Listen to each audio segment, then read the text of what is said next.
le Conservatoire de Roubaix est dans ce bâtiment depuis les années 1900. C'est un conservatoire qui est très proche du public roubaisien. Nous avons 850 élèves, dont 85% de roubaisiens en premier cycle, donc une grosse proximité avec les enfants des écoles de Roubaix. 40 professeurs les encadrent chaque semaine, avec une saison musicale très importante, très dense, une saison musicale jeune public qui accueille environ 19 000 entrées en 2009-2010, et puis évidemment beaucoup d'actions pédagogiques et de rencontres avec les écoles environnantes. Merci de votre écoute les enfants, rendez-vous la prochaine fois, au revoir.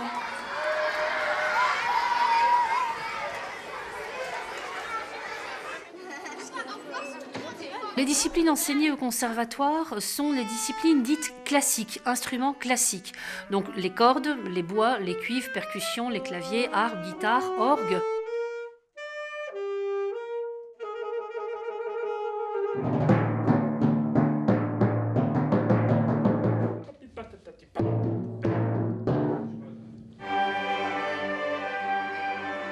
La pratique collective, c'est l'élément moteur du Conservatoire de Roubaix. C'est-à-dire qu'on ne peut pas concevoir qu'un élève fasse un instrument seul sans pouvoir faire partie d'un orchestre. Ça va même un peu plus loin puisque dès la première année, les élèves font de la chorale en classe de formation musicale. Donc la première pratique collective se fait dès le début de l'année, des fois dès le premier cours, par une pratique chorale.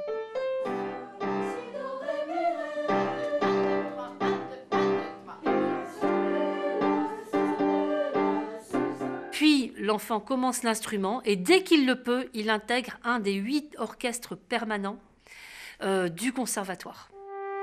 On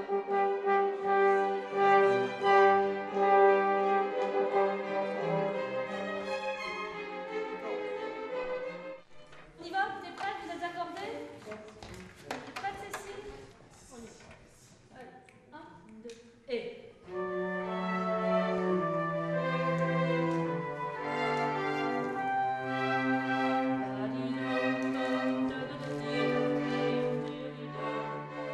Alors le parcours d'un élève au conservatoire, que ce soit pour la formation musicale ou l'instrument, il y a 3 cycles. Et donc on fait d'abord une année de solfège avant de pouvoir accéder à l'instrument.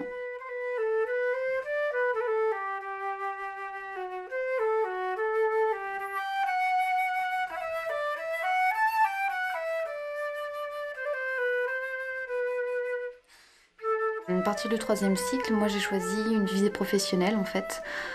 Parce que j'ai décidé d'en faire mon métier, mais on peut aussi choisir un cursus un peu plus, on va dire, amateur, c'est-à-dire continuer à prendre des cours, aller à l'orchestre, mais pas forcément avec des examens, ou en tout cas pas la même pression et le même but.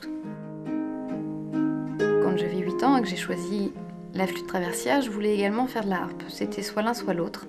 Sauf que louer une harpe, ça coûte extrêmement cher et que du coup j'ai fait de la flûte, absolument pas par dépit et parce que j'aimais, la preuve je continue. Mais je me suis toujours dit qu'un jour je ferais de la harpe quand même. Et donc j'ai commencé il y a 5 ans.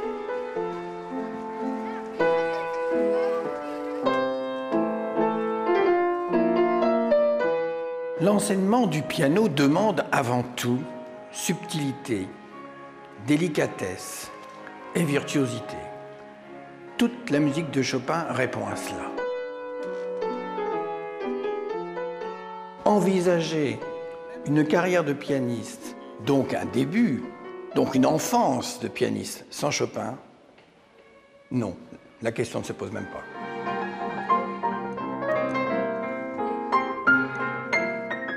Il a laissé pour la première fois dans l'histoire de notre instrument des études.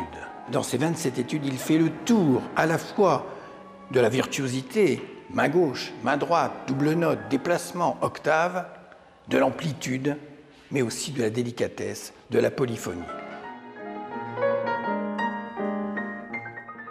Toute la musique de Chopin, c'est du chant. Alors, bien sûr, c'est du chant au piano essentiellement, puisque la place pour la musique de chambre déjà est très réduite chez Chopin. Mais quand même, quelques pièces écrites pour la voix.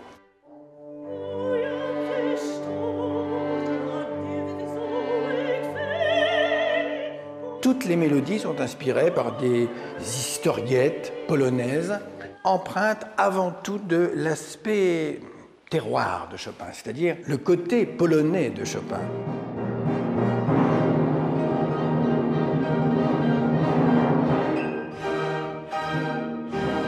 2010, c'est l'année Chopin, on ne peut pas louper. Je crois que l'apprentissage de Chopin d'une manière technique par le piano ou d'une manière historique par nos cours d'analyse ou de culture ou encore par le concert-conférence d'Alain Rass, on ne peut pas passer à côté. Mais je crois qu'il fallait trouver un moment dans l'année pour parler de Chopin. Le tout illustré de morceaux originaux, c'est ce que l'on a voulu faire.